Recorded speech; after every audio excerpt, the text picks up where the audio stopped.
Okay, everybody. We're already in the third hour of our 24-hour paint jam. How quickly does that go? This is so much fun. Thank you, Kim Sales. So whether you're watching the replay or you're here with us live, you are welcome to keep going on your mandala as we explore the 7 laws of the universe. Or you can have a whole new canvas if you like. I will be demonstrating on a new canvas. One of the things I want to mention as well, I'm trying to stay out of the sun here, which is kind of counterintuitive. I often, this was just underneath so that I was ready, but I'll often clean my brush on a blank canvas or just an extra canvas. I know a lot of you maybe do that, but you just end up with that first layer, like we started with Kim's. You kind of have that first layer going, and it creates that energy, that kind of looseness, because it's not this pure white blank canvas. So, so anyway, just another little suggestion.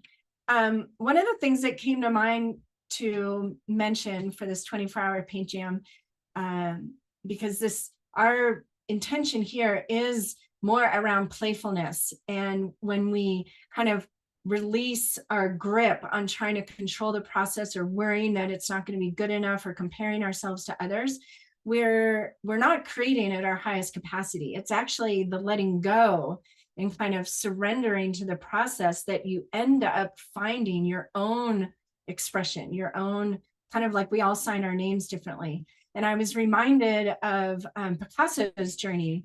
You know, he painted like 400 paintings by the time he was 14 or 16. And then he went to formal, fine art school and painted all the realistic paintings. And if you Google Picasso's early work or whatever, it was very in alignment with that formally trained artist. And then he spent the rest of his career trying to unlearn what he was taught in art school, right? So I always have thought about it as far as that desire to paint, which I'm very familiar with. Like I said, the first 26 years of my life, I would hover over anyone with a paintbrush in their hand and just be like, oh, I wish I could do that, but I can't. I didn't inherit that DNA. That was the old story around creativity, right? That most of us were told when we were kids, like, oh, they're super creative. Their grandmother was an artist, as if it was like this rare alignment of the stars for there to be a creative human. And that was written by this product-oriented kind of capitalist story or narrative, which I don't believe in victims. I believe we're infinite beings having a human experience. We got nothing but time. So we created this big old opportunity to experience contrast and to have creativity taken away from us, so to speak, put on this pedestal and told only some people are creative. Where the truth is, the new creative story is that we're all creative. We're actually here to create. And that's part of this big game of hide and seek that we're playing, is to remember how immensely creatively powerful you are. So the theme for this 24-hour paint jam is that's how powerful I am.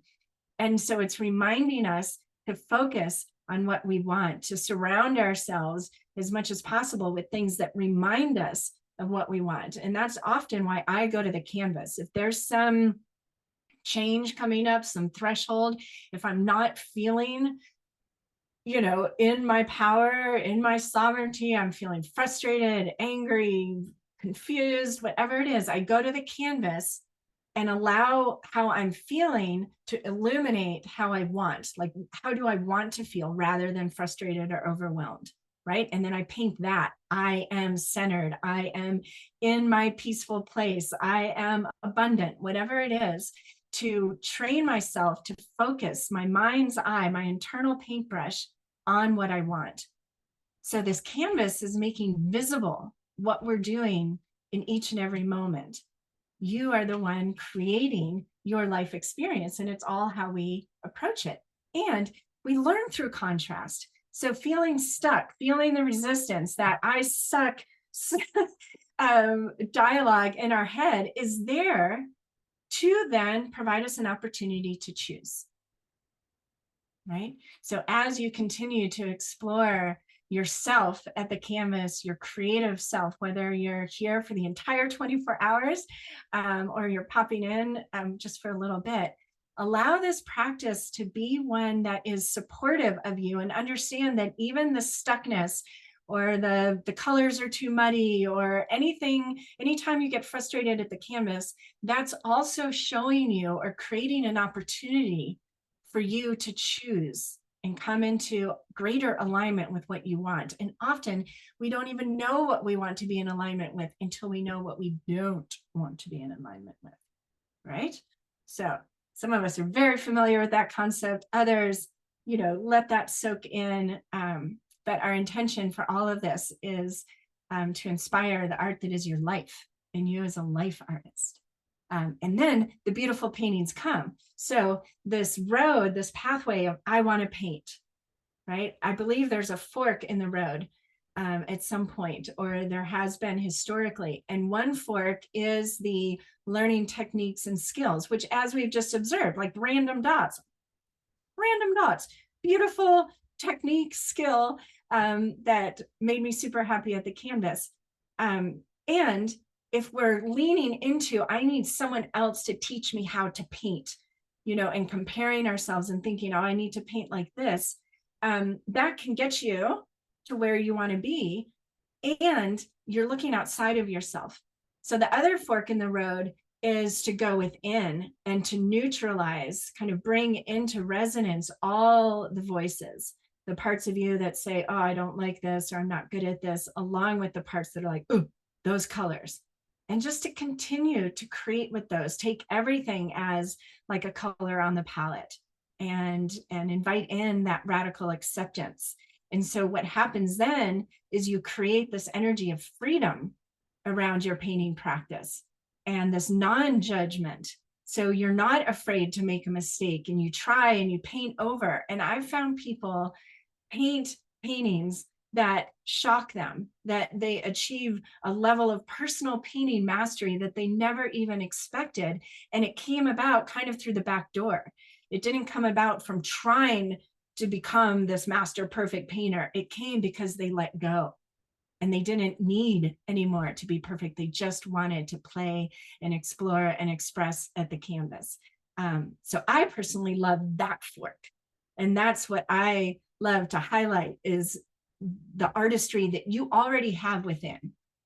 Like for all of us in here who've been on this journey, the other creatively fit coaches, we know you're creative. We know you have your own unique way of making your mark.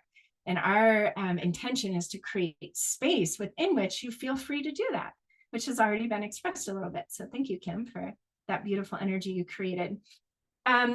We are exploring the 7 laws of the universe. I created a blog post that I just put in the chat. So if you wanted to click on that and have that open in a screen, I have the 7 laws of the universe written down there. I have the step-by-step of the painting I painted as an example that's in there as well. And of course, I'll be painting here as an example, but there are so many ways to do this. And I love, love, love talking about the 7 laws of the universe, which is why that's what I'm offering for our painting time today. So again, you can keep painting on your mandala if you'd like. You may have another canvas that you've been working on that you want to invite into this experience, or you can start from the beginning with me. It is all perfectly perfect. So the 7 laws of the universe are also known as the Hermetic Principles. It's the content that is also explored in the book, The Emerald Tablet. So this is old information and wisdom. And I don't know about you all, but I just figure, why not have the universe working with you? That's a big, expansive, abundant energy, and it echoes everything that I've learned personally and on this painting journey. The last 28 years is echoed in the 7 laws of the universe. So often what I do when I read or learn or hear any kind of truths that capture my attention, I'll take it to the canvas to paint it. And that helps integrate. back to the gardening analogy, if any of you garden, you know that if you want your plants to grow very well, you need to soak them with water, okay, you know, like every week, right? Instead of just that surface level soak. So I feel like personally, when I take a learning like the 7 laws of the universe or Green Tara and her 21 aspects, right? That I integrate and I learn the content so much better. And part of it is translating the teaching into symbols and color. So that's what we're going to do with the 7 laws of the universe. So whatever you're painting on is perfect. You can allow the words that I'm sharing to inspire new marks on your mandala or marks on your canvas. So I'm going to switch my camera. And again, if you click on that link I just posted, you just scroll up a couple. It's whitneyfreya.com and then painting the 7 laws of the universe. Okay, thank you, Megan Rose. Okay, let's switch the video. So the first law of the universe, okay, the sun, we love sun, right? So we're just going to go with the sun, the sunlight that is dappling the canvas. Okay, so the first law of the universe, and what's fun is these also correspond to the chakras. So I remember them also this way. So the first law of the universe is mentalism, and it connects to the crown chakra. Okay, so mentalism, the crown chakra. This is the law of the universe that says thoughts become things. What you think about expands. And again, all of this writing is in that blog post. So what happens more often than not, and I've observed this so many times, but especially back like 2012, I was newly unmarried and newly needing to make a living doing this work and newly investing lots and lots of money in rebranding. And I knew what I wanted. And then so often my mindset would go immediately back to like my backup plans and what I was going to do if it didn't work. So what I was focusing on was what I didn't want. The law of the universe, number 1, is what you think about expands. Okay, so you can take anything that you might desire right now. Maybe you go back to your intention, the new beginning. I'm going to write with a pencil, and especially if it's sharpened enough. And what the invitation is to write on the canvas, or you can send your thoughts into your existing painting, what it is you want more of, what you want to expand in the art that is your life. Okay. And you write it in a way that is present moment. So my intention was for this 24 hours to kind of seed new beginnings. So I'm going to write things like, I am loving. Oh, my pencil makes noise, Kim, not my brush, but my pencil does. I am loving this new beginning. I'm excited by all the newness that is happening. Okay, so this is often, almost always the way I start any painting, and you can paint it as well, of course. So we're not using words like I want. It is I am. I am already there. It's like you're transporting yourself into the future. This is the I am. This is part of the I am teachings, right? I am already there. So you're putting yourself in your desired future. I am peaceful. I am abundant. I am sovereign. Personal sovereignty was one I painted a lot. And what that means is like you feel in charge of your life. And I would paint on the paintings because I say so.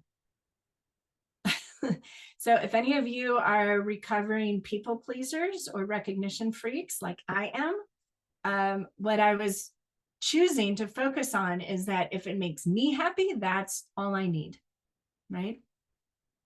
So the first law of the universe, mentalism, what you think about expands. So the invitation, the prompt right now is to paint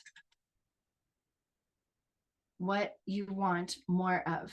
And you're welcome to paint thinking of our collective humanity, right?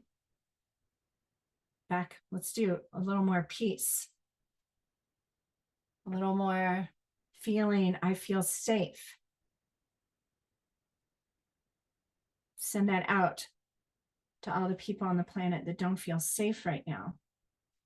I am strong. I am healing. You can send this energy out into the ethers. One of the things we know about energy,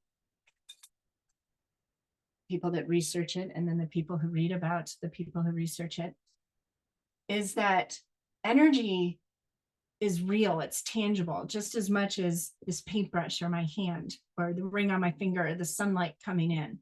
The energy of peace, when we think peace, write peace, create peace, feel into it, that sends the energy of peace and makes it more accessible for other people. So when we might feel like, what can I do myself? To help, to serve, to make a difference, just by focusing on an energy that other people don't want to pick up, focusing on an energy, harmonizing with that energy within you, declaring that I declare more peace into this human experience. That makes a difference. You can imagine there are like little conveyor belts coming out of you with all the energy that you generate from within. That energy gets generated, it emerges from you, and it becomes part of our human planetary experience. Ooh, Katie, you attract who you are, not what you want. Beautiful. Because I say so. Recovering people pleaser, right, Diana? Yes. Don't need anybody else's permission to follow our hearts. Okay. So mentalism, thoughts become things, the crown chakra. So again, this canvas makes visible how what we focus on expands. For most of us, when we go to the canvas, we don't go to the canvas to paint something that will make us angry or sad or frustrated, right? We go to the canvas inspired by beauty, inspired by a vision or an idea that lights us up.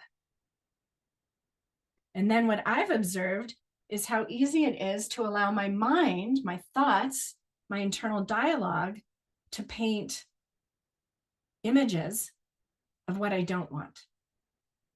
So when, as a human family, we remember how to spend more of our time imagining into the positive, the entire human experience will change, right? Okay. So right now, maybe you have just words on your canvas. I started painting hearts. If you're into numerology, you can paint numerology. The number associated with Buddha is the number 19. So I'd often paint the number 19 on my canvas. Again, kind of back to that peace. Right? And even I'm thinking of Buddha's teaching around suffering, that suffering is a part of the human experience, and the greatest suffering comes from resisting the suffering, from thinking that it shouldn't be happening. So at the canvas sometimes, right, I suffer. At the canvas, things don't always just appear from the brush the way I'd like it to. And if I just allow that, like, okay, so what do I want? Now I know what I don't want. There is almost no suffering. We've been taught, and again, it's fine, but let's teach ourselves now. What is your truth? around your creativity and your superpowers. Maybe it's just opening up to that. Okay, so first law of the universe, mentalism. Thoughts become things. The second law of the universe is correspondence.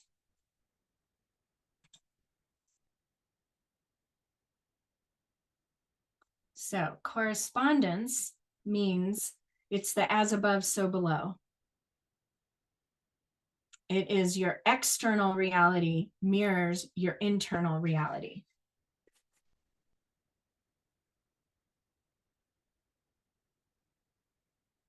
So if you, as an example, and again, I'm only speaking from personal experience.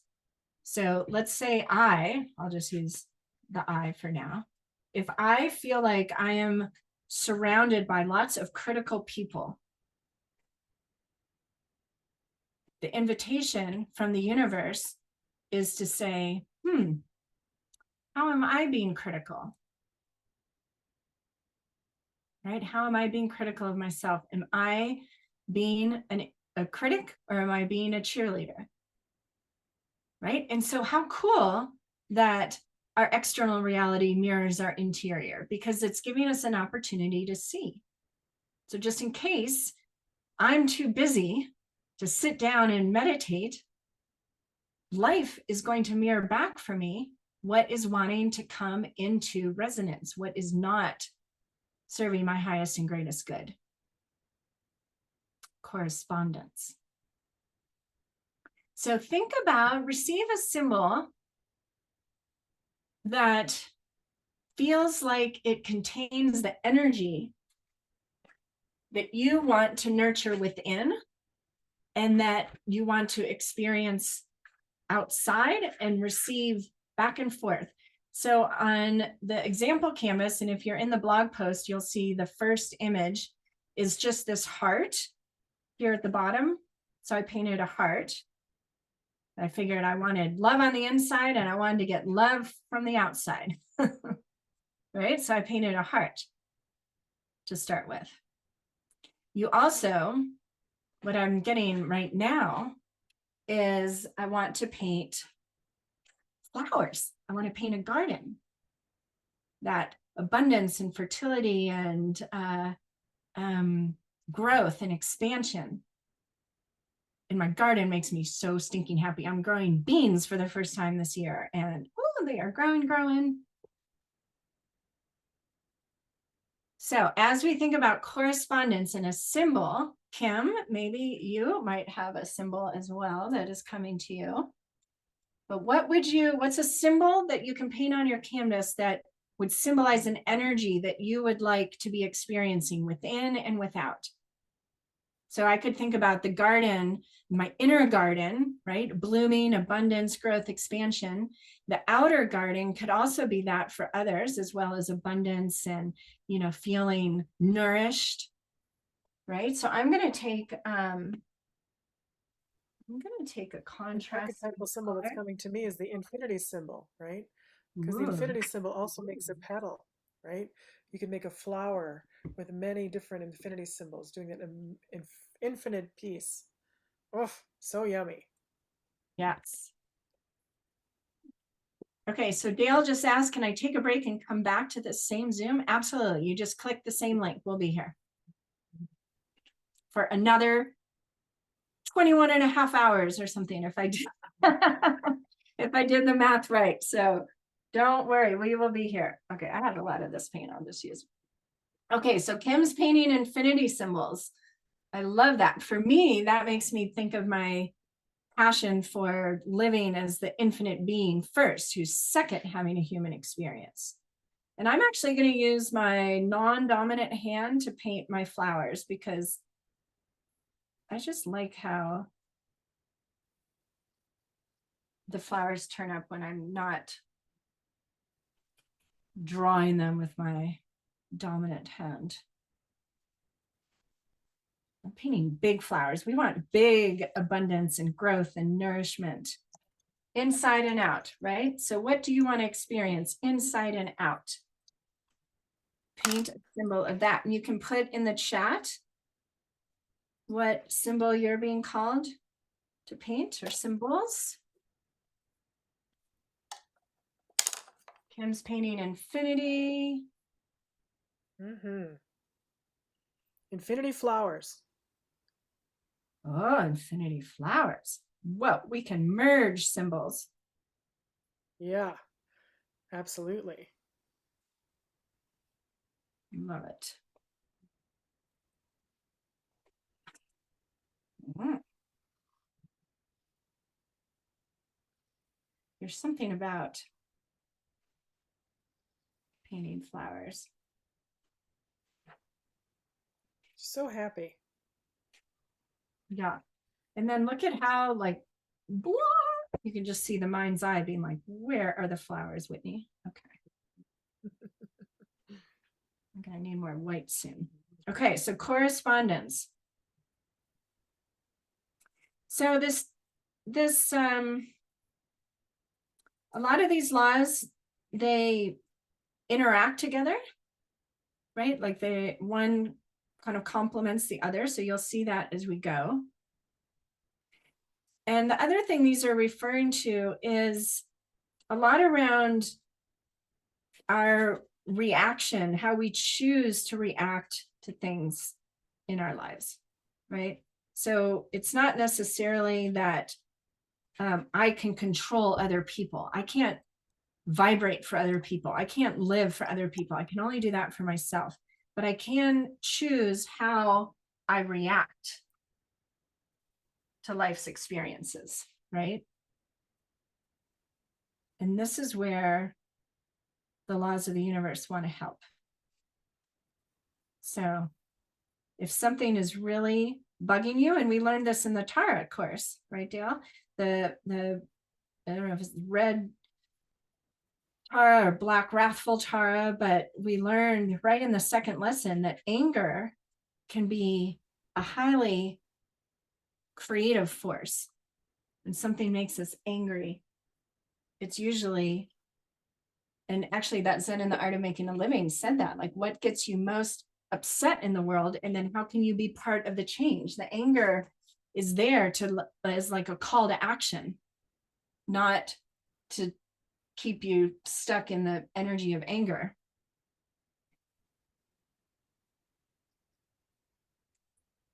Right? So, and we'll get into with the law of cause and effect how, you know, correspondence, it's just kind of stating that what you experience on the outside is reflecting something on the inside. So if we want there to be peace in parts of the country, which I think most of us do, very much so, the first question is, how are you warring within?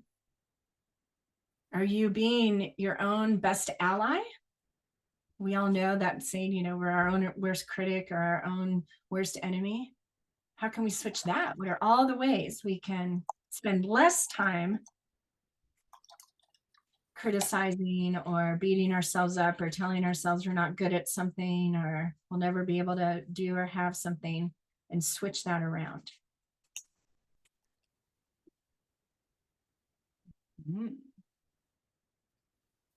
Diana, confidence. What's a symbol for that? Fabulous. What have people said? Oh, no. Ooh, dragon. I love that. That's a fabulous idea. You can think of a lion roaring, comes to mind for confidence. A sword, Anna, a sword, a shield, the sun. Ooh, I love it. Dragons. And we're in the year of the dragon. If you haven't painted a dragon yet this year, maybe in this 24 hours, you could paint a dragon. I love that. Okay, so second law of the universe, correspondence. Just want to say that Yes, that's what we're painting in mine, dragons. really? Yeah, so at 1 o'clock. Oh, well, right. Yes. one mountain time, sorry, 12 Pacific. Right. Oh, we're painting dragons with you. Yay. Okay, Yes. perfect. Thank you. Awesome. Okay. So correspondence, do you all feel that sinking in? And, you know, some of these laws, you know, maybe they're going to trigger something for you. Like, Whitney, trust me, I did not create that. That is not reflected inside of me. I get it. It's okay. Maybe it's not.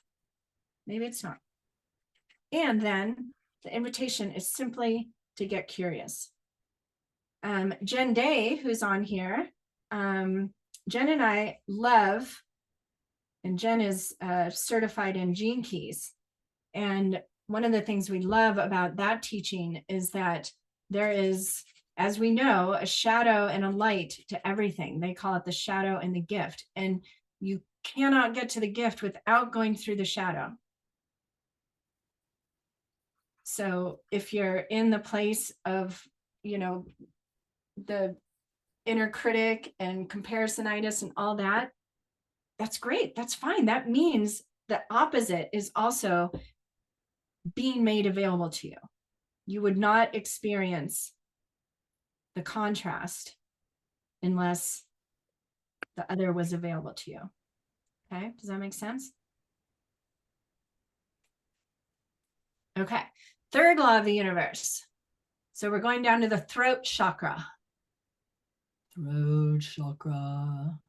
Third law of the universe is vibration. Vibration. Everything vibrates. You can think of those random dots on your mandala as little symbols of vibration. So another thing you may do, so I've got my blue outline flowers here. I may take more of the blue and kind of create these echoes around the outline. Can you see that? And I do this in a lot of my paintings. I freaking love painting vibration. I'm going to switch my camera. Oh, this is going to be, I've got to unplug everything. I'm going to show you some other examples because I do it all the time. Okay, making sure I can unplug things. So I'll take, we've got a bee here. Even like right here on the wings, there's, hold on, there's the little dots right outside here. Like I'm always imagining, ooh, Kali down here. Everything vibrates. Look at her crown, her light vibrating. So it's like, I think of it too as kind of blurring the edges.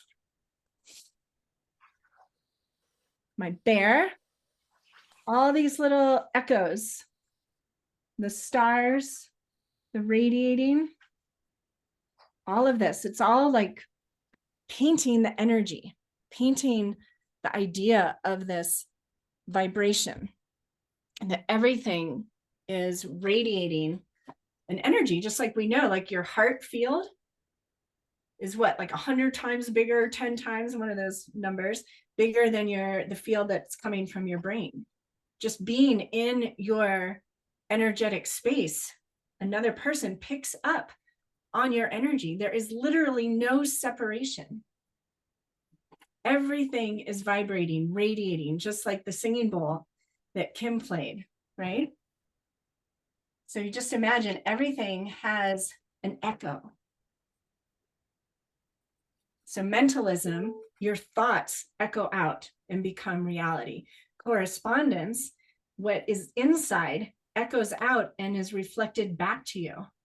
In vibration, everything vibrates, everything has an energy. Everything has a frequency. So in the example, in the blog post, you can see I had the heart, and then I just created like these ripple effects, like heart ripples, like if a heart dropped into the surface of a pond, what shape would those ripples be? So you just imagine everything is rippling out. All right. Kim, I know you love to paint the ripples. I do. I love to paint those energy lines, right? Right, exactly.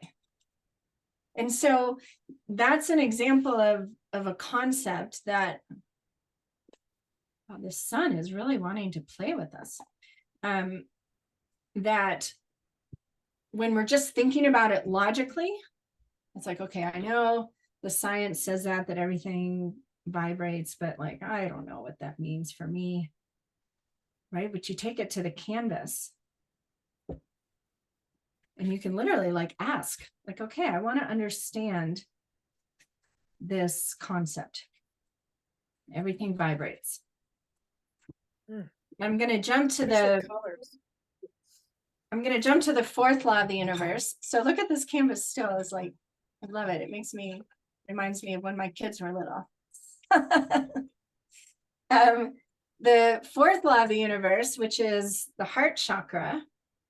So you think of the heart. Dun, dun, dun, dun, dun, dun. The fourth law of the universe is rhythm.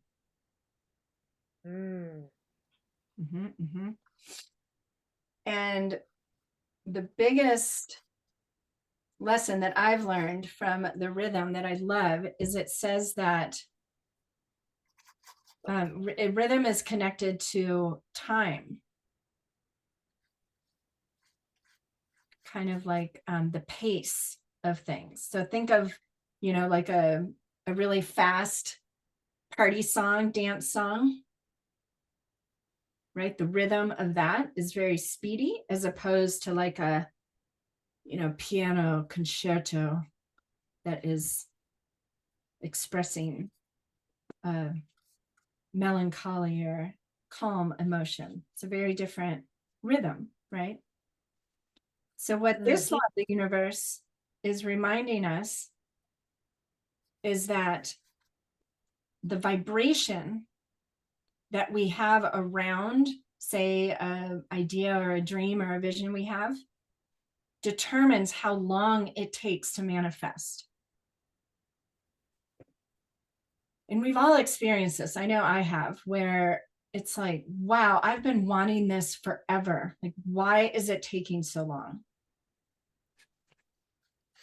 Right? Whitney, Yes. it's Jen Day. This came up yesterday in a class that I was in. Time in Spanish is tiempo, and tiempo is tempo. It is the rhythm. It is the natural beat of things and the natural up and down. And that you have to have, as in contrast, you have to have the highs to have the lows. You have to allow for that rhythm to flow. Absolutely. Thank you, Jen. So Jen is a creatively fit coach and does human design and gene keys, which we just love. So if you have something in your life, a goal or a vision you've had, whether it's,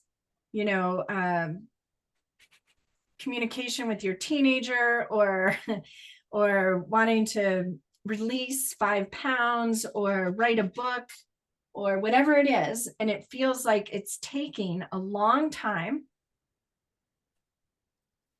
from a place of love, paint more hearts on your canvas if you need to remember that. From a place of love, can you get curious about, so what's the level of the vibration that I've been holding around that vision? Do I think about what I want? Like when I was rebranding and launching my new business and my new life as a non-married person, and I was busy doing all the things to create the new website, the logos, paying a lot of money for things, and perfect, beautiful amounts of money, but scary amounts of money.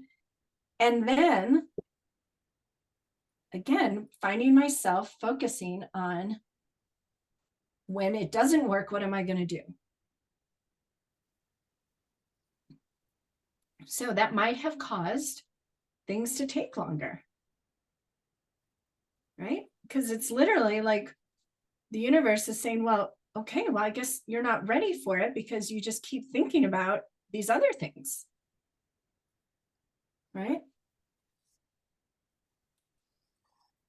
So again, it's another opportunity to practice, not beating ourselves up about this, but it's like, wow, okay, I totally know that. So now, since I know what it's like to slow myself down, apparently, by surrounding my desires with slow, low vibration, now I'm going to practice surrounding what I want with high vibration. With all the ways, it's going to be amazing. I remember a friend teaching about financial abundance and inviting us to think of the new money heading my way as a new lover. Like, whoa, we are going to have so much fun. It's going to be juicy. It's going to be exciting. We're going to play. We're going to have so much fun together. This fall, I had a super interesting bank scam experience. And I started talking to the thousands of dollars that got Zelled out of my account.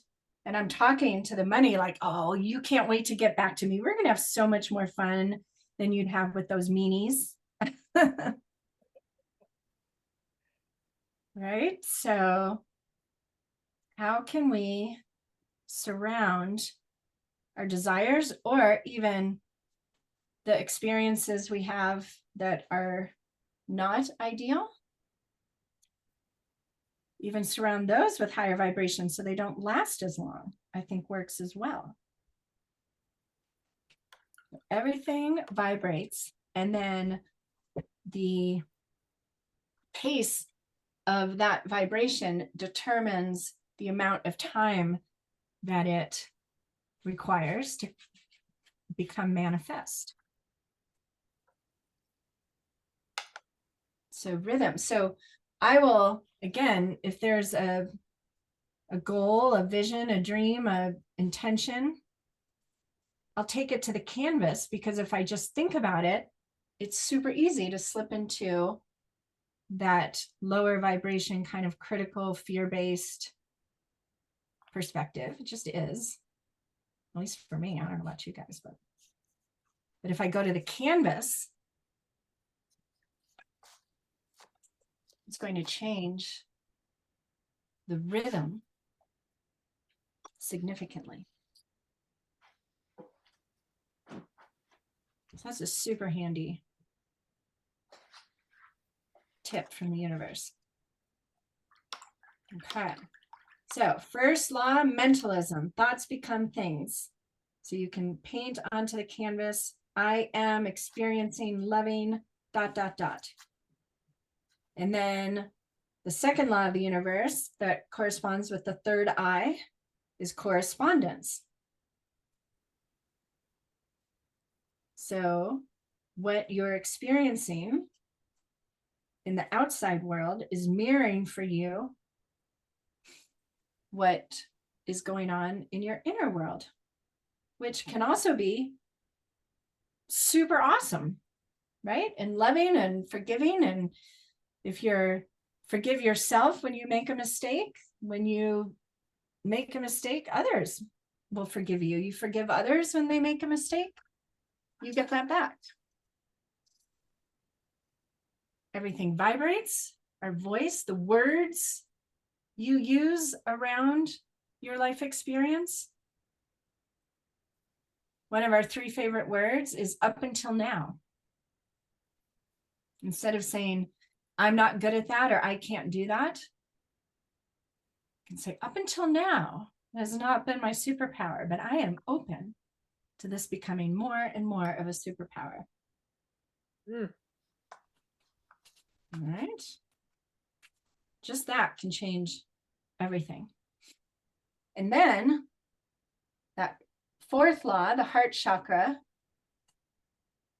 is rhythm. So if you want to create something into the art that is your life quickly, you want to surround it with words that are supportive of what it is you want. I can't wait. This is you don't need to know the how, it's just the what. Right? I don't know how I'm going to get to that beach bungalow in Tahiti, but I'm just going to focus on how good it's going to feel to be dipping my toes in that crystalline water and the sun and waking up to the sound of the waves. You just focus on that, focus on that, focus on that.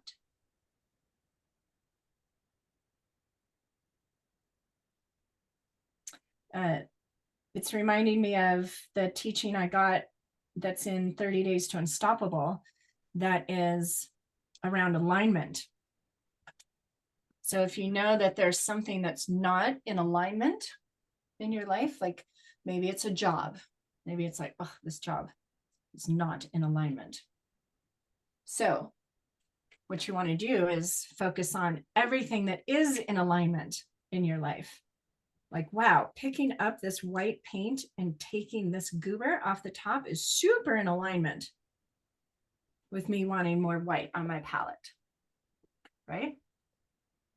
Laying down in my bed at night is super in alignment with wanting to go to sleep. Like literally, I do stuff like this all the time. So you focus on everything that is in alignment, you nurture, get to know that feeling of alignment. And then what happens, and some of you may have a story to share around this, is whatever wasn't in alignment literally removes itself from your space. I've had so many times people use that job analogy, you know, the job isn't in alignment. And within months almost, they're like, Whitney, I got fired. Or I was given a whole new role with whole new sovereignty and I've changed it and I loved my job now. Like literally it happens because it's how the universe works. And can you open up to the idea that the universe, this painting that you're painting right now, fill in the blank, wants you to experience the fulfillment of all your heart's desires. It reminds me of that quote, Albert Einstein, the most important decision you'll ever make is whether you choose to believe you live in a friendly or an unfriendly universe. Okay, these laws of the universe are affirming, they're friendly, but they follow your lead. The universe follows your lead. So are you leading?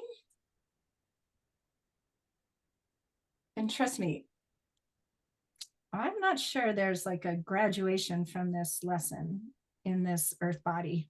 I think we learn like, oh, okay, I've mastered how to focus on what I want in this arena in my life, but whoa, this arena, woo, super challenging.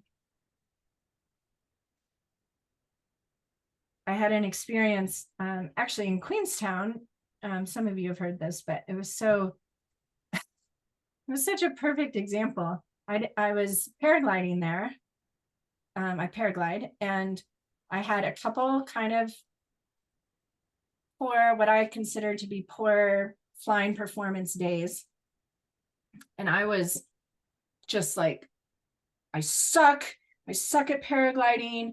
I'm not willing to do the things that I know I need to do to get better. I'm just a dabbler. Like I dove hard into the self-criticism. And then I got critical for being critical of myself, you know, and then it was like, really, Whitney, that's all it takes? Like everything people are dealing with in the world and you're all out of sorts because you didn't fly well a couple days, poor thing. Like I was really beating myself up. And then the next voice was, what can I do to raise my vibration? That's all I needed to do at that point. And it took a second, it took more than a second. I decided I wanted to rent an electric bike. And I felt super energized by that. So I started the quest. I was a little late. I didn't find the one that I had seen earlier that I thought I would just walk right to. And then the other place I found was closing, and the woman looked at me like I was crazy. She's like, well, we close in 10 minutes. And the poor guy that was there at the bike shop I finally found, and he's like, well, we're only open for another hour. I'm like, dude, give me an electric bike. Like, I need one now. He's like, yes, ma'am. And yeah, after riding that thing, like, wow, if you haven't ridden an electric bike, if you want to feel like a superhero, that thing is crazy. So the universe wants you to experience your heart's desires, and these laws of the universe are there to help us do just that. So mentalism, correspondence, vibration, rhythm, the solar plexus is cause and effect. So if you know chakras, you could change your paint color to oranges, yellows, that radiant sun color. Maybe you just paint a sun onto your canvas. You could do that. I'll put a sun over here. So cause and effect. Very similar to correspondence, but with an added creative prompt. Ooh, I'm going to do 2 suns. Why not? Okay, so cause and effect means that you have caused whatever effects you are experiencing. Which again, this still is, we can't vibrate for others, but it comes back to your reaction to things, right? But this law of the universe, well, they all do, but it's really there to offer the alternative, which is, sure, the effects that you're experiencing, you caused, and how can you mindfully cause the effects you want? All right.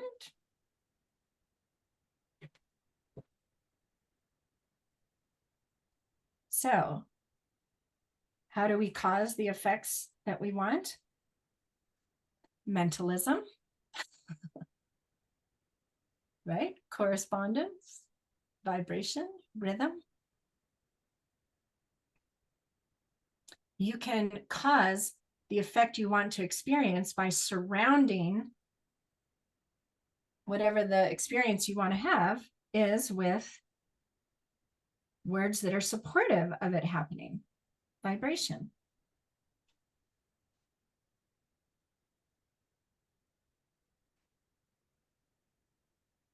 When maybe you've heard of or done yourself, where you create an altar in your home that is symbolic of something that you want to experience in your life.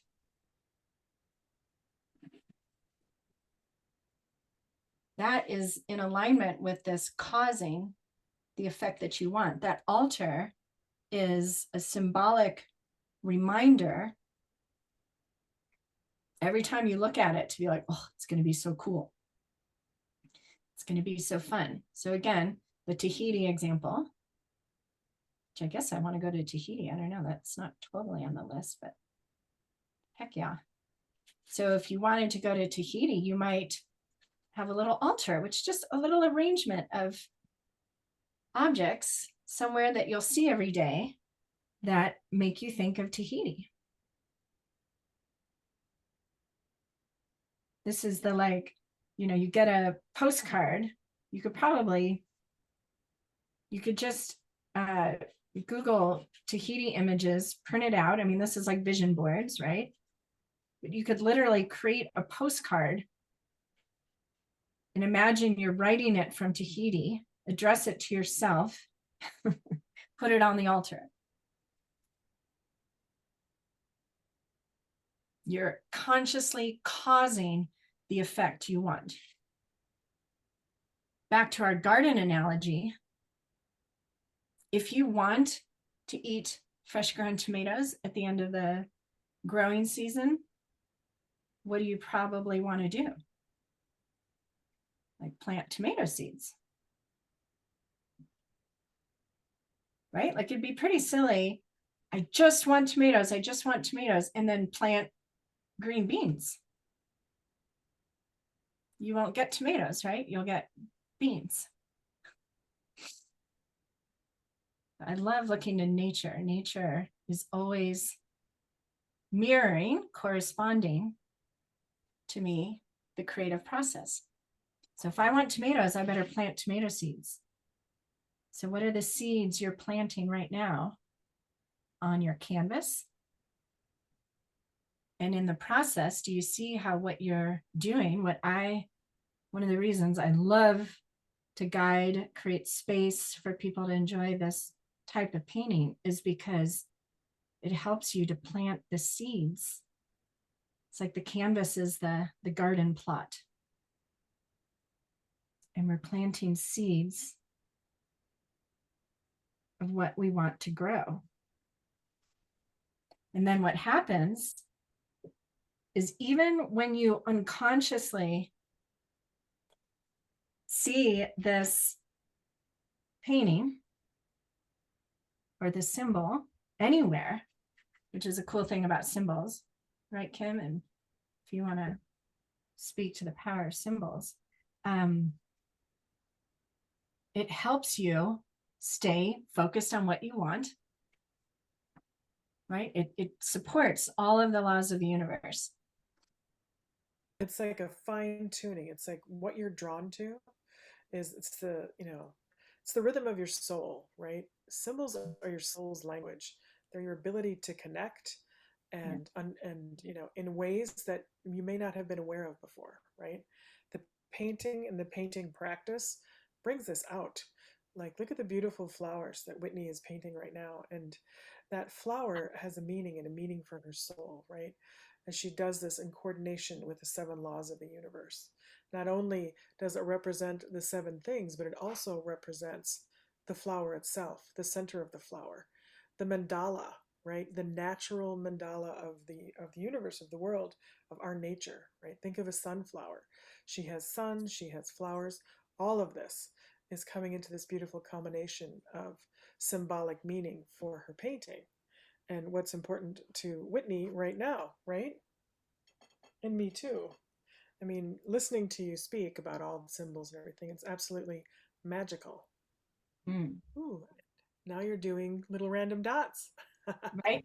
Well, so I'm just listening to you talk, thinking of like what a perfect symbol the mandala is for all of this. So if you're still painting your mandala, mentalism, thoughts become things. It's like that center symbol is symbolic of the thought expanding out. Yeah, it's right? it's how you communicate with the universe. It's your higher self, right? It's that message, it's that information coming to you.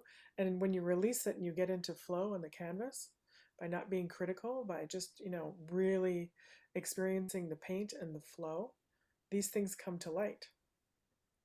Absolutely. And while I've been painting with you, I've been painting on my mandala. I painted peace signs, and also too, the peace signs kind of turned into like these energetic areas that almost look like a beautiful snowflake, right? It's like natural. It became this natural pathway. And then I've got these beautiful flowers, this garden of flowers that's made up entirely of infinity symbols. And then how the energy and the symbolism of the colors mix together. So I've mixed all these different colors on my canvas to soften, and then also to, here, I'll put it. Yeah, can you show us? I've got to. Yeah. Let me get her going again here. Let's see. Okay, so I have a quick question. Do we have to stay on the one painting, or can we do like another page? Yeah. Like, do we have to? Can do, Yeah. okay. Thanks for asking, Trina. At any point, you can keep working on the previous painting from the previous workshop, whatever you've got going on yourself, at home, anything at all. It's all good. Okay, Yeah. thanks. Yes. Thank you, Trina, for asking. Yeah, maybe some of you have just joined. Oh, we have 209 people now. So yes, we have new people that have joined. So we're offering prompts, and I'm going to have to move, I think, at some point with the sun, but we're offering prompts and examples.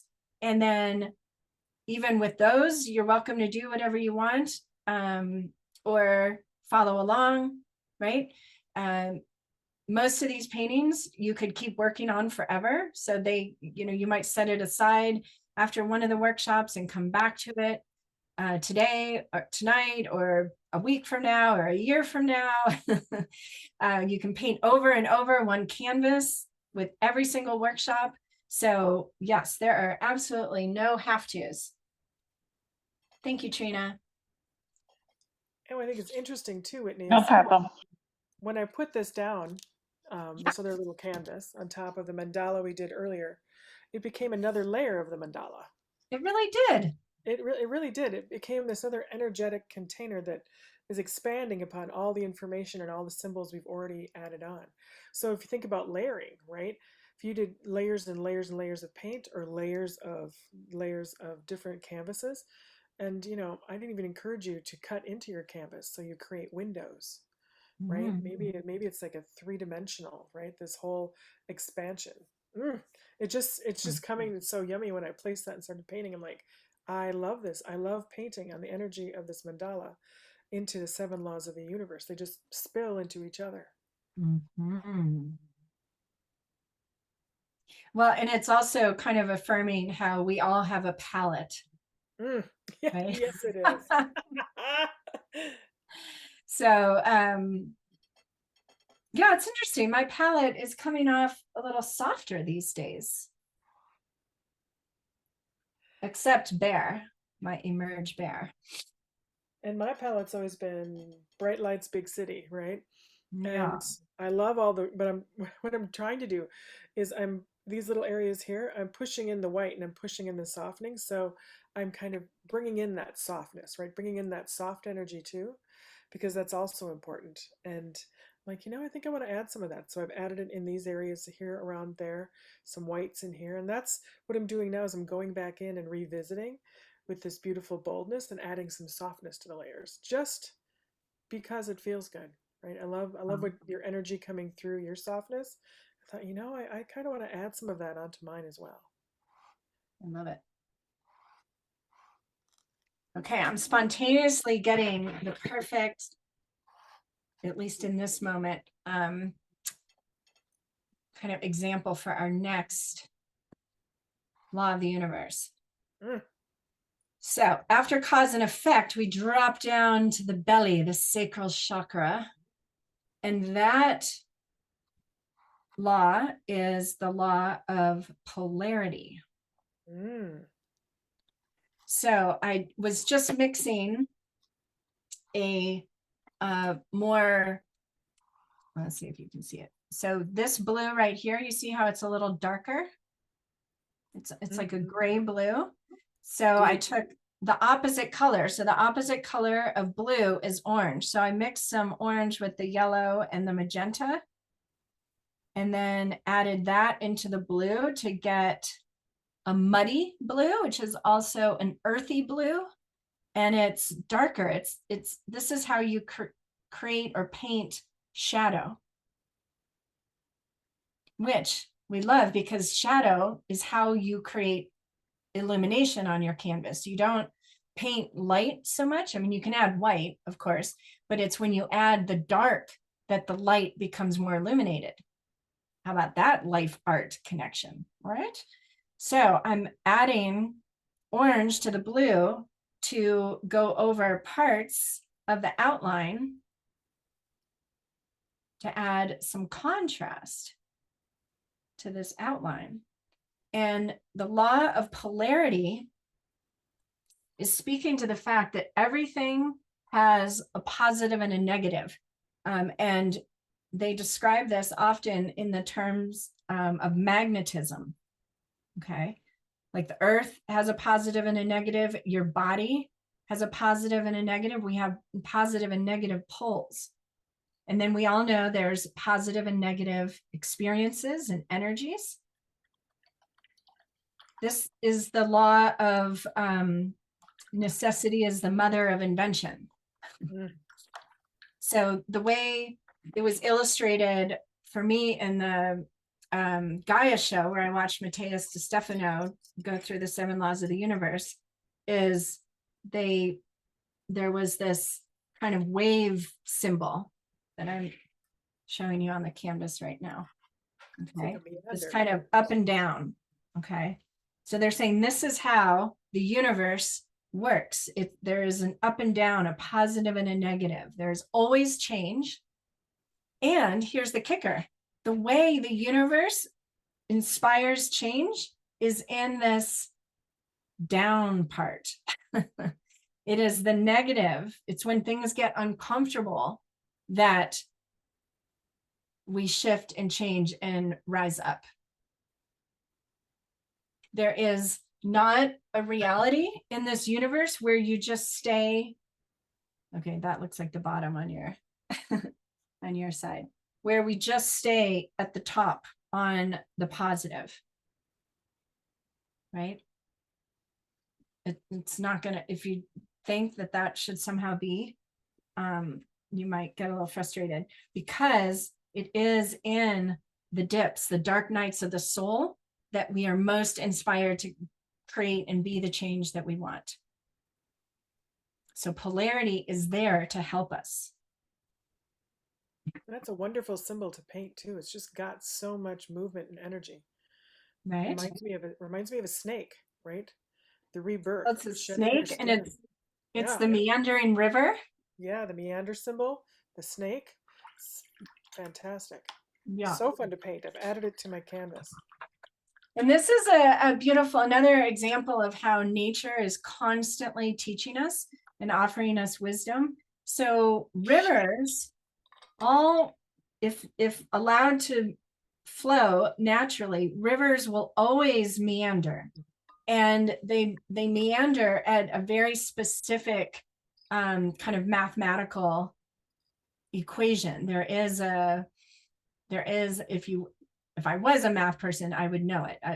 My brain does not choose to focus on mathematics very much, but however you would describe this kind of meander symbol mathematically is actually the exact same formula as a human heartbeat in a state of homeostasis, like a resting, healthy heartbeat is the same proportion as is illustrated in the meandering river.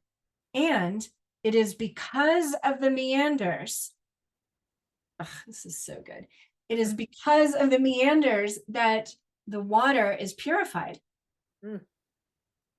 Like water that goes into a river before the meanders that's polluted will be at least way cleaner by the time it emerges from the meanders. It's Mother Earth's natural water purification system. And I'm getting from you like the frequency of the water, right? Going through the filtering, right? Yes. Oof, the ripple effect. Yes. And the paradigm that we've all been raised in, which again, I don't believe there are any victims. We chose this, it's all good. And the heavily rational thinking, logical, linear, masculine mindset that has just been out of balance is represented in this. Like where I live, Wallowa County, Wallowa means land of winding waters. Some of you have been here. That river that you drive along on the highway used to be this shape going throughout the valley. And how do you build roads and how do you, raise your crops and your livestock? So they straighten the rivers, literally straighten the rivers. And then the water table goes down, so they have to irrigate, they diverge the river and dams and, all the things. Anyway, but it's the same thing with this law of the universe, and whatever it is we want to expand or grow, or what we want flowing into our life, we've got to allow for those ups and downs, the curves, the detours, right? Things don't happen. I mean, I don't know if any of you can say everything has always happened according to my timeline. Nope. No, email me, we'll get you on. We'll do a 26-hour paint jam and you can teach the last workshop. Everything meanders, everything goes up and down. So it reminds you of that. So when you're in the creative process, you're, I'm painting this desire. I'm painted Tahiti. I've got an altar to Tahiti. Whitney, why am I still not in Tahiti? Well, the universe is waiting for you to be so desperate to get to Tahiti that you just buy the ticket and go or something, right? Like, it's the necessary flow of living, creating, which are inseparable in this universe. There is always going to be a meander. There's always going to be an up and down. So how to flow with that? Oh, okay. So Angel, thank you, Angel, has shared a quote by Harriet Lerner. Control is an illusion, a fact you will learn very fast if you become ill or have things fall apart in some other way.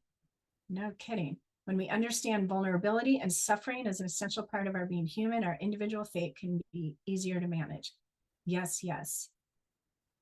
So sometimes in life, this is a really, really challenging lesson to learn, right? We all know that.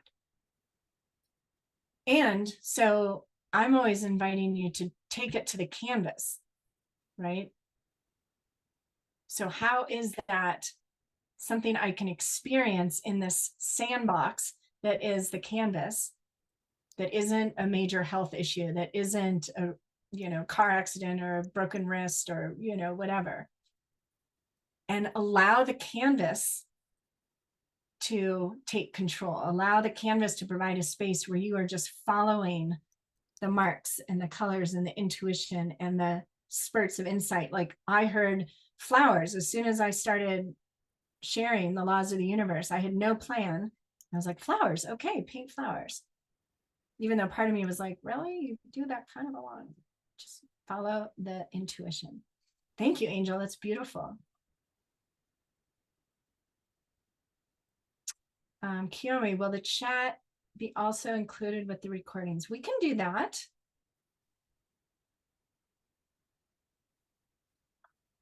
Oh, Angel, I love all your... So Angel's saying we can hold both high and low frequencies at the same time. Absolutely. So that's why, like in the example I used when I was, recreating my business and having all these big dreams and desires for being able to earn a living doing what I do, which has happened, but I had the desire right alongside the thoughts of what's my backup plan, right? So we can absolutely hold. And it also means that, on a really positive note, that we don't have to 24/7 stay in this state. It's just intending to spend more time thinking about what we want and getting excited rather than worrying about it not happening in the backup plan, right?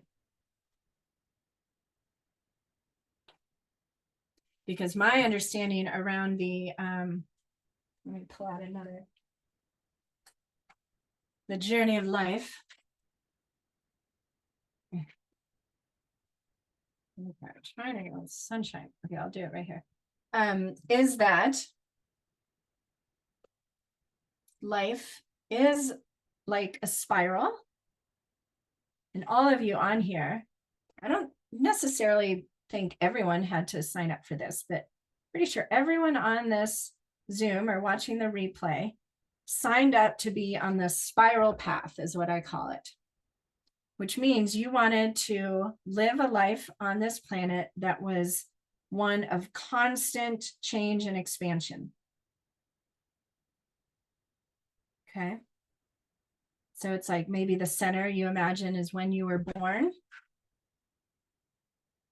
And then you get older and expand in your wisdom and knowledge and life experience. And we also chose to learn a couple major life lessons, at least I'd say 2 or 3. Okay. So here's the way I've been called to understand it, is that as we go through life, we're going to bump into these life lessons. And when we bump into them in our early years, you all can think back, they can derail us a lot more. Like, you know, can't believe this has happened, poor me, blah, blah, blah. Again, all good. We have to go through that to get to the other. And then as we get older and we keep bumping into those life lessons, we do so from our expanded, more experienced, hopefully wiser state. So instead of derailing us, it becomes like, oh, haha, you again. Really? I get to learn this? Okay, guess I hadn't learned it from this angle before. Right? So that helps in the acceptance of it. And then the illusion that somehow we shouldn't still be learning that lesson. So you can call on the spiral when you want to move through one of these life lessons with perhaps greater ease. Whitney, sorry, Yeah. it's been again. And we're just going to interrupt because you mentioned this before. If Yeah. you find yourself learning the same lesson over and over, it's helpful to go review your gene keys, because there's a reason that you're coming back to these lessons over and over. And there is a deeper understanding that you can get from them and use different tools and come out differently. But a deeper understanding from the gene keys perspective is super helpful. Absolutely. Absolutely. So, so the gene keys, I'll just write the name. This is the book. We just love it. Find it very helpful. Recommending. That's all. Yes, absolutely. Ooh, I love it. Angel says, what if the backup plan is the plan? Heck yeah. Exactly. You know, when one door closes, another opens. A lot of times, yeah, a question to ask when things feel like they keep getting blocked is like, okay, what other direction will find even greater alignment, bring me greater joy? And yes, the 6th polarity is the sacral chakra. Okay. So polarity, everything has a positive and a negative. Necessity is the mother of invention. We know this on this planet. I call it the cosmic 2x4, or sometimes it's a 4x4 or a 6x6. The universe asks nicely. Your life, the world asks nicely.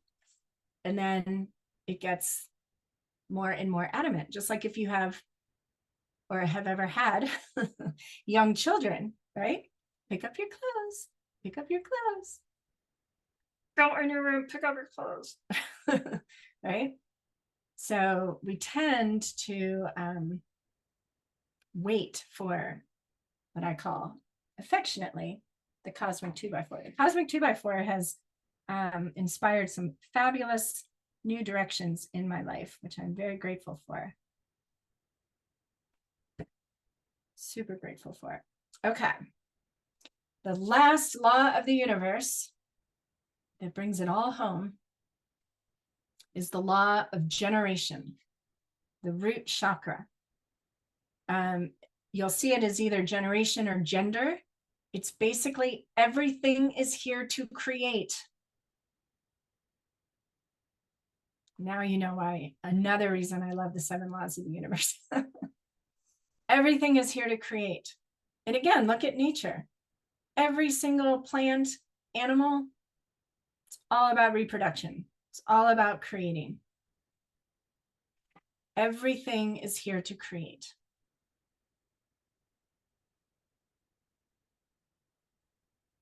And you think about, I mean, this motivates me. Think about, all of you can probably think of people in your life, or last time you've said something about creating, or maybe it's been you recently, which makes me really super happy you're here. That I'm not creative. I'm not creative. And we know they're referencing like painting or drawing or drumming or dancing. But that statement, I am not creative, is completely misaligned with the truth of who you are. And creativity is problem solving. And we have some problems to solve on this planet. Again, polarity. So it's going to take our creativity when we learn to focus on all the solutions that are available to us, rather than all the things that are going wrong. What's going to happen? We're going to get to those solutions way quicker, sooner, faster, right? Remember rhythm.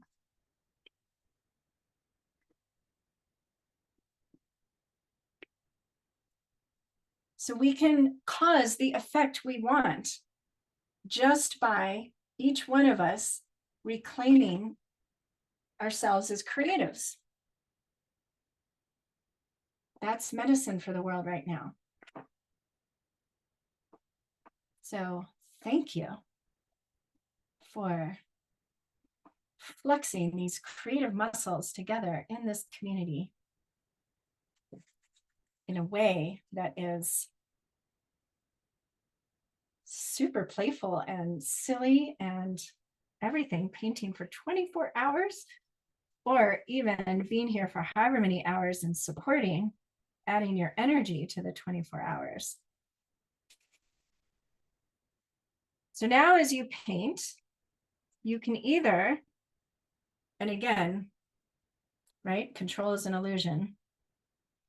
So this, my flowers and suns are feeling like a super awesome symbol for me right now of these 7 laws of the universe.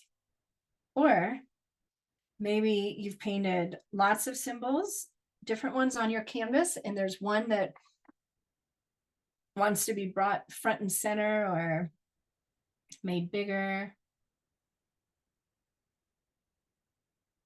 And you can also use these 7 laws of the universe as painting prompts, just in general, right? So I just thought of everything vibrates as I'm adding my little kind of ripple effect lines that I love to do. Little, they're kind of dots, they're more like dashes. And if I want them to kind of blend into the background more, I'll just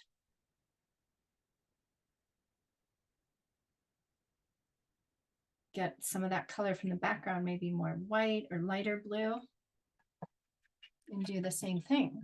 So you can allow these 7 laws of the universe just to be painting prompts. But along the way, you're making the universe very happy because you're learning. You know, the whole we teach what we need to learn, or maybe we teach what we want to learn. I love bringing in the laws of the universe because I do have them memorized now. It took me a hot second.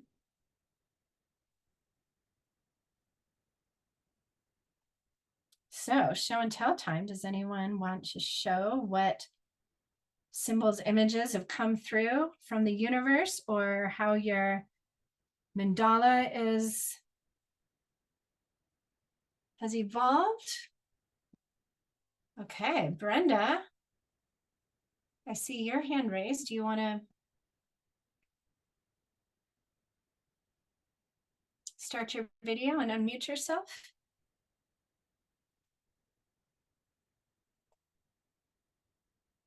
Brenda Belfield, would you like to share? Oh, yeah. Yellow little dots next to the sun rays. No. Love it. Yes, yellow. Or more ahas. Okay. Oh. Inika? I've already forgotten how to say your name. Yeah, Ineke is all right. Inika. That's good. Okay. I am doing my own stuff. Yes, please. And this is the result. Oh, yeah. So a lot of props for, Mm-hmm. and the pineapple I like the most. This is the this is the pineapple. Yes. What does pineapple symbolize for you? A lot of juice, juicy and very Yeah. tasty. And and it's difficult to clean it. So then you can get angry because it's difficult. And inside I wrote anger calls to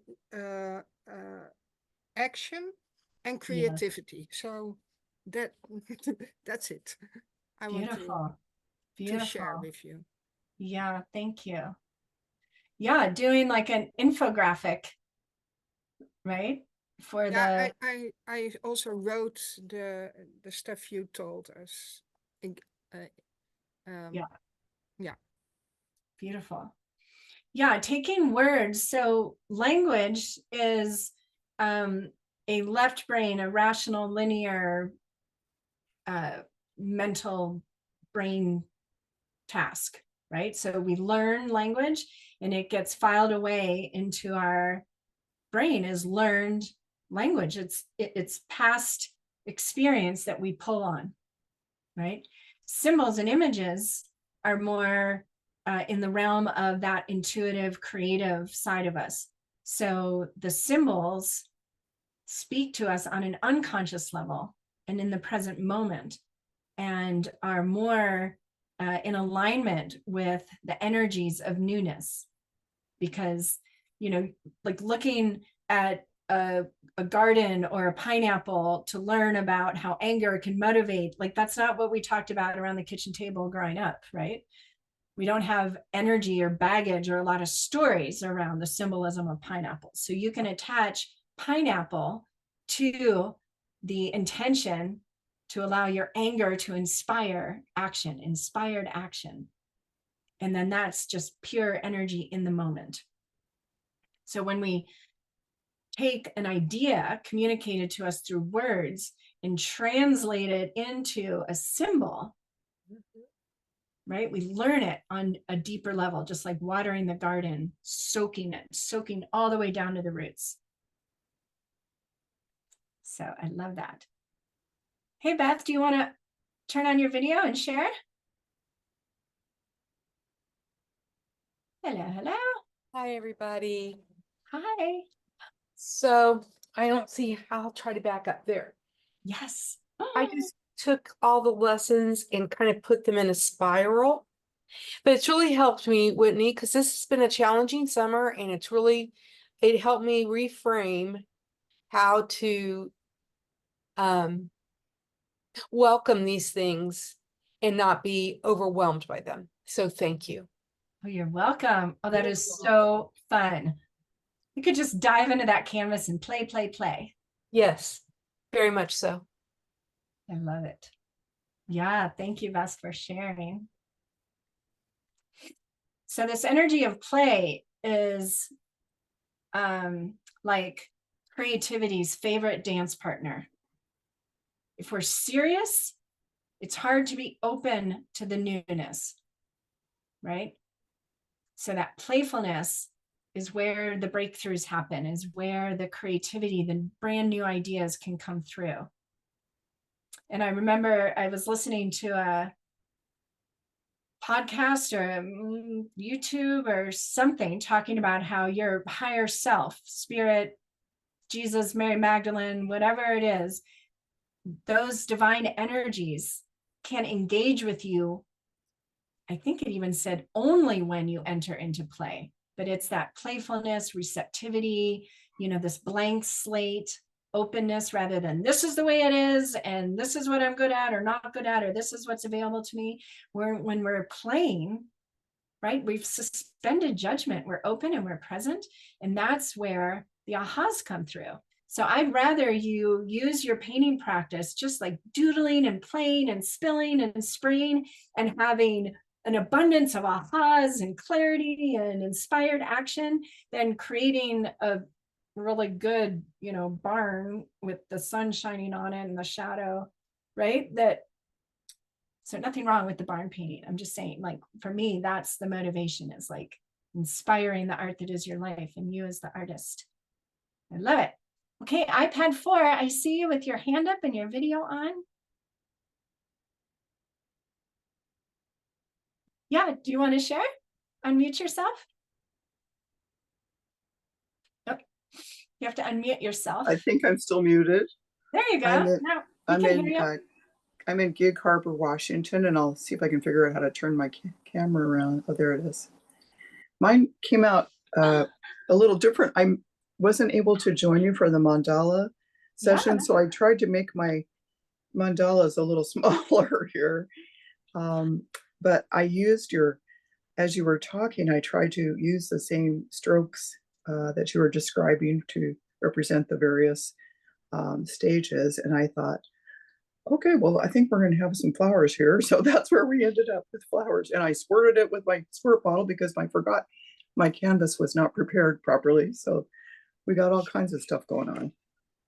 I love it. It seems like your canvas was prepared perfectly. The way the spray, that top right corner with the pink, looks so interesting to me. Like, oh, I love drips. Well, thank you. Yeah, I'm enjoying your class, this session so very much. This is such a pleasure. Thank you. Oh, good. You're welcome. And you see how the drips kind of suggest the stems, and then the texture created by the water and the flowers just makes the flowers look amazing. And I don't know if you're good at controlling that, but that feels to me like I have experiences like that, and they usually happen totally unintentionally, right? It's like, oh, actually. Exactly. Yeah, exactly. Oh, I'm enjoying this so much. Thank you very much. You are so welcome. Thank you for sharing. I love it. Okay, let's see if I can figure out how to switch things around again. I'm not very clever here. Here we go. That's okay. You'll get it. All right, there we go. And what's your name? I'm Susan James from Gig Harbor, Washington. Susan James. Hello, hello. You're not too far from me. I'm over here in Northeast Oregon. Oh, very close. Yeah. You know, for not that far. Yeah. All right. Let's see if I can figure out how to take my little hand down so you can talk. I can take your hand down. You got it. All right. Thank you. Carrie Garner Venter, are you King? What are you? Oh my gosh. So hi, baby. Hi. Carrie and I have been good friends for a long time, but probably haven't seen each other communicated in like 5 or 6 years. So it's so funny, like way more than 5 or 6 years, honey. It was, I came to visit you when you were literally, I think it was like maybe the third creatively fit coach training that you did at the Journey. Do you remember the Journey? Yeah, of course.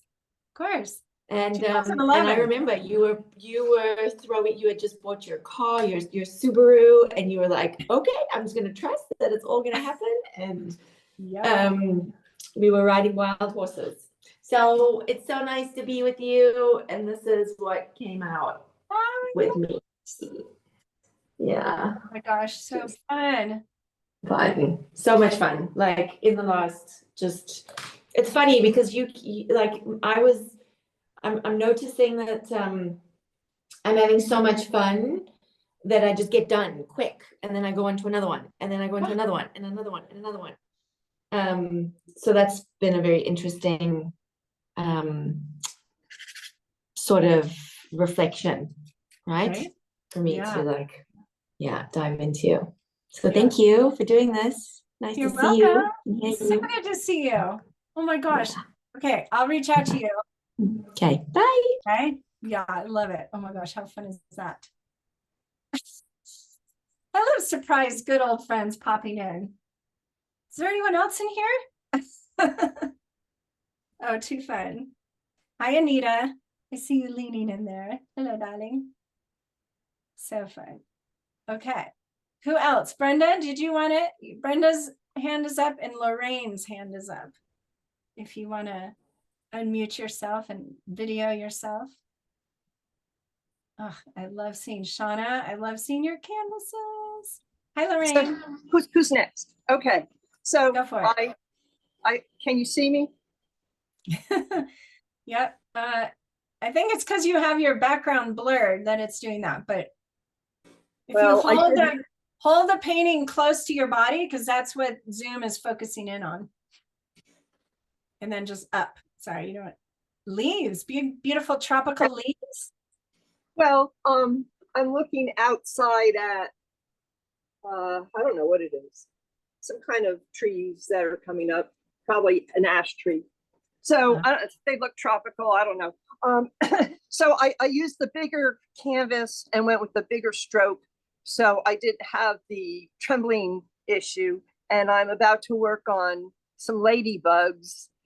That's what these are, because they were going to be one of my symbols in the first mandala. So I did use my largest dotting tool, and I'm going to finish up with little dots on them. Beautiful. I love that. And one ladybugs are awesome. One other thing that I wanted to show you, as I was taking notes, I was using watercolor pencil, and then I just sort of did that meandering with my wet brush to get a little of you got to hold it back towards you more, not closer. There we go. Better. Yeah. Yeah, there. Yes. Oh, fun. Right. The watercolor pencils and then going over with the meander. Oh, I love that. Yeah. So how do I turn that blur thing on? You go down to your video and hit the little arrow, and it'll say, it'll probably say unblur your background, or you just uncheck blur my background. Alrighty. Okay. Okay, thank you. So yeah, you gave me the solution for, freeing up. Yes. I was doing too much little detail too soon. Okay, thank you. Beautiful. Thank you. It's been fun. You're welcome. You're welcome, my dear. Hi, Kathy. How are you? I'm fine. Yeah, we can hear you and see you. Oh, okay, it's okay. I don't know if you can see the paint. Yes. Fun. Yeah, hold it back towards your face more. It's funny, like parts of it are coming in and out of focus, which is kind of cool too. Oh, and I've got this thing in the middle of my screen that says unmute myself. No, you're unmuted. You're fine. Yeah, I don't know. I've been having trouble with Zoom all morning, so that's okay. We just send it golden light and let it do its thing. I just painted whatever symbols came to my mind while you were talking. Yes, the hand and the hearts and the spiral. Yeah. Beautiful. Had you heard of the 7 laws of the universe before? I had not, so I'm gonna have to go back through and do it again. Yeah, no problem. Yeah, and that blog post I just posted it again has the information. That's beautiful, Kathy. I love it. Thank you. Thank you. I love seeing how everybody has expressed. Does anyone else want to share? We could also do, yeah, Leanna. Hi, Leanna. You can unmute yourself. Hi, can you hear me? Yeah. Hi. So I too missed the mandala one. So that's okay. There's no missing. It's all good. Yeah, it was a crazy morning, but I'm here. And so what I did was let's see if I go this way. I was just for some reason drawn to yellow, white, and red, and so I'm kind of just in a beginning stage of it. But there's a tiny bird right on the, just right there. Oh, And yeah. I have a bird thing. I'm a bird person, and so somehow or another, birds will probably morph into this and flowers. But I'm working on a piece of plywood instead of canvas, so I thought that would be something different. And Absolutely. so I'm really looking forward to the rest of the 24 hours too. Right? Like, I wait. know, so fun. And painting on wood is so fun. I love the texture that comes through on wood. Mhm. And it's fun also to use for mixed media and things, right? Because you can really like Well, yeah, and so this is glue something and stuff. this is one that I was working on before, and this is kind of a mixed media where I've drawn the Ah. flowers, and it's so hard to see if I'm getting you Oh, guys no, you're good. We can see. be able to see it. So anyway, so that is something else that I've been working on prior to. The flowers are kind of like a fun thing to do. So They're so fun. And yeah, fun is good, right? Yeah, but this fun is is awesome. beautiful. Thank you, Leanne. Leanna, you might want to take a picture of that and look at it from a different perspective, because I saw so many birds in that. Oh, really? Rising birds and floating birds, and yeah, you've got a lot of them in there. A lot more than the one. Yeah. I will do that. Thank you. Wow. Yeah, we'll have to do a big screenshot, everyone holding up their paintings in a second. Cindy Smith, did you want to say hello? Hello, hello. Oh, you're still muted though, darling.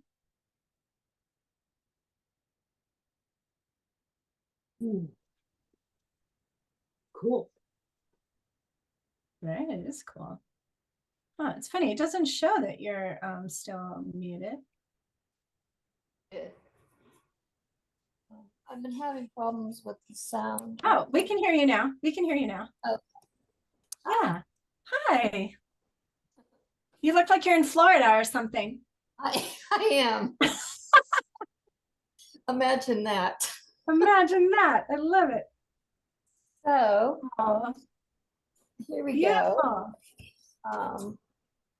Yeah, so I started out with the blue heart.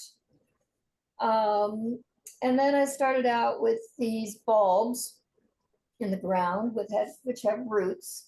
Yeah. And then came these like tulip type flowers. And then I decided to start sending like seeds out of them up into the atmosphere.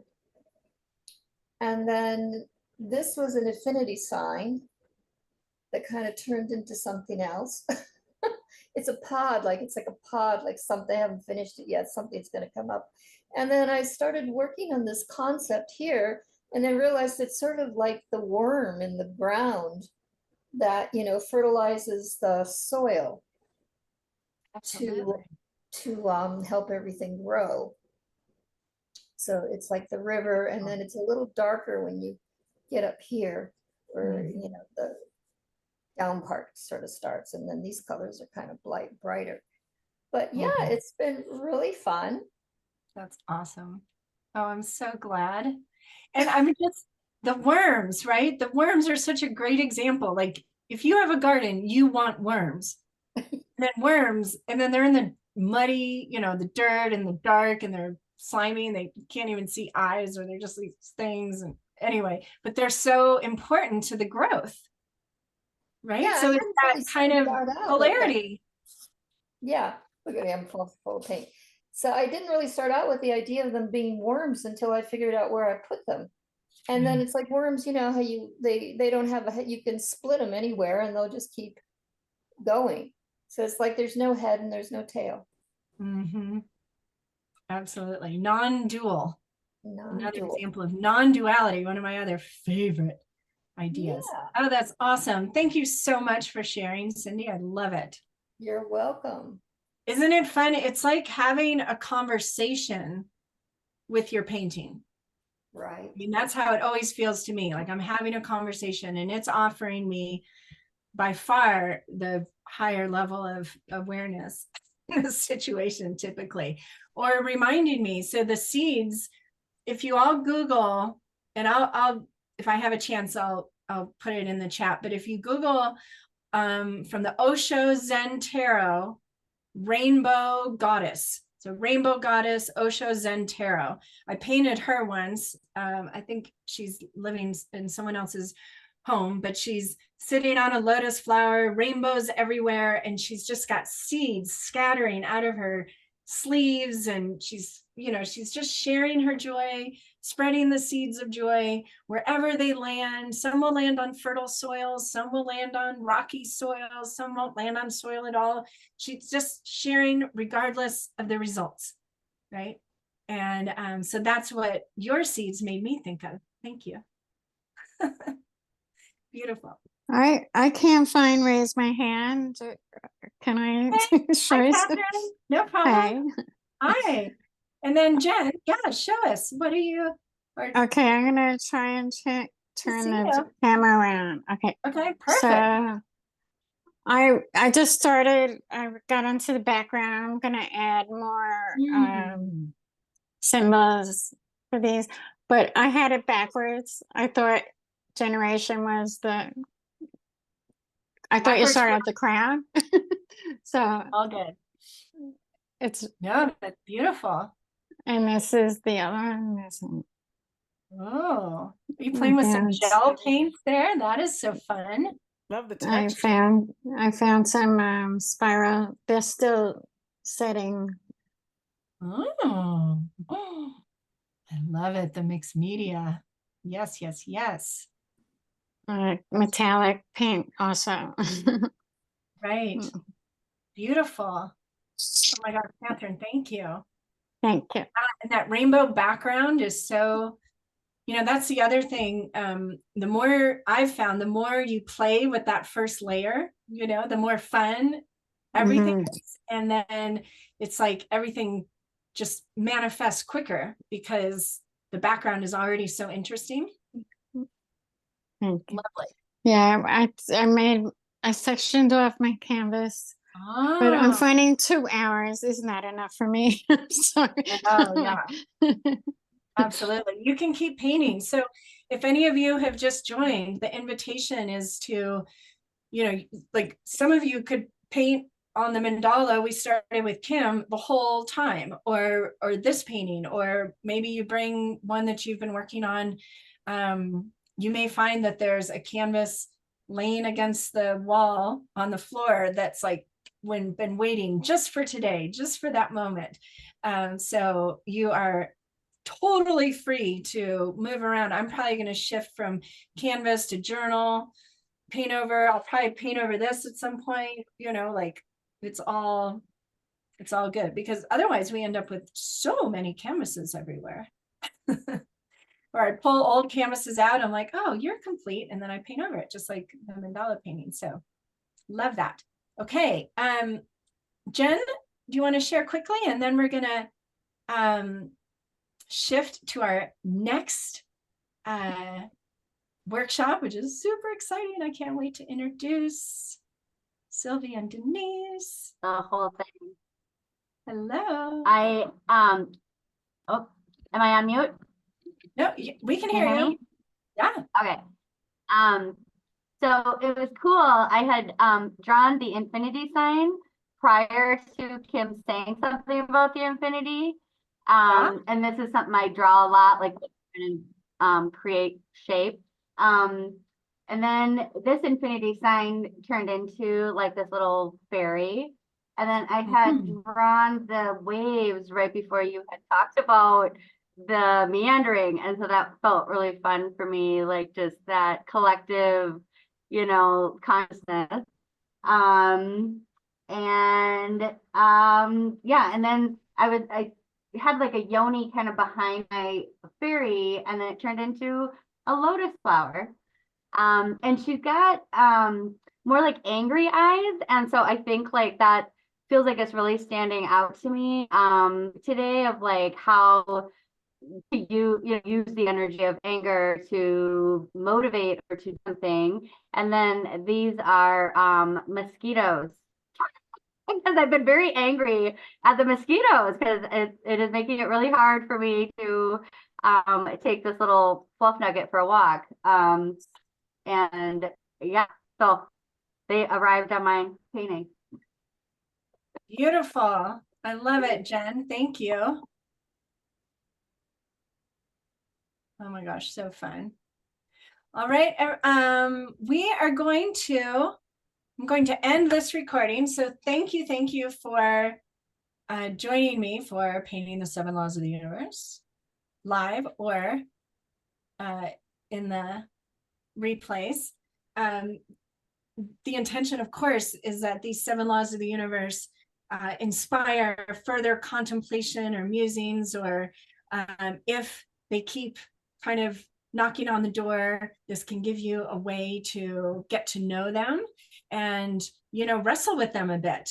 Like, I'm not sure about this correspondence thing, right? Get curious about it, because what we're super interested here in this painting practice, the sacred and personal painting practice, is practical magic.